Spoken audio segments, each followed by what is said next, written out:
Thanks so much for staying with us this evening for the weather report and forecast. Now, a look at the Caribbean shows that we have continued dry conditions across the area. Very little clouds are across the Caribbean. Even the intertropical convergence zone doesn't have significant flare-ups. We're seeing some shower activity over convergence over the southern portions of the area, but nothing in the Caribbean. We don't have significant clouds developing across the area. Very little shower and thunderstorm activity as well. The forecast for tonight is for generally fair skies across the island. We're expecting temperatures to drop to 25 degrees Celsius, both in Kingston and in Montego Bay. Now, on the south coast rather, tonight we are expecting the winds to be averaging 10 knots from the east, so we don't have that much of a land breeze across the south.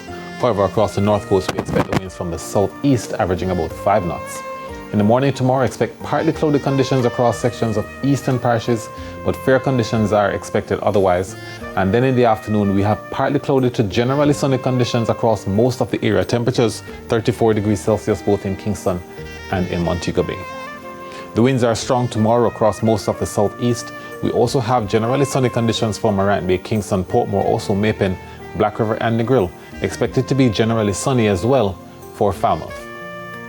Across inland areas, there are isolated clouds expected to be lingering through the area, especially across the west in Christiana, Grange Hill, also in Duncans, and we also have some cloudy conditions in the afternoon in Cay Valley, also in the east in Richmond and Moortown. Now, partly cloudy conditions are expected in the afternoon on Sunday and Monday. There is the likelihood of 1 or 2 showers, mainly across inland areas on Tuesday. Now for the marine forecast. East-northeasterlies are at 15 to 20 knots on the north coast tomorrow. The wave heights are 1.5 to 2 meters. On the south coast tomorrow, the winds are east-southeasterly at 15 to 20 knots with wave heights between 1.5 and 2 meters. While for offshore areas, there is a small craft warning in effect. The winds are getting to 25 knots from the east with wave heights between 2 and 2.5 meters. And then in our outlook, we're expecting 25 knot winds. That's the regime we're expecting across the area on on Sunday and on Monday, but the winds are dropping down to 20 knots on Tuesday. Sunset in Kingston tomorrow, 6:26. Sunset at the Grill Point, 6:32. That's it for the weather report and forecast for this evening. We thank you so much for watching.